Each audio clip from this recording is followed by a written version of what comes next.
Welcome. In this video I'm going to show you how you can connect this Sony earphones with your MacBook. So first of all, you have to click and hold this power button.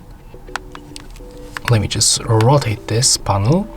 Click and hold until this indicator starts blinking quickly.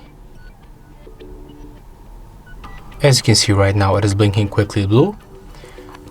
So next, just put it close to your MacBook and go to the settings. Go to the Bluetooth. And now just wait for the nearby devices.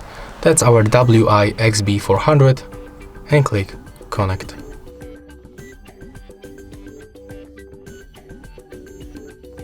Next, go to the sound.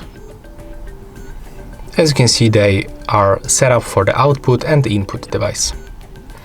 So that's all for this video. Hope you like it. Remember to leave a like, comment and subscribe to our channel.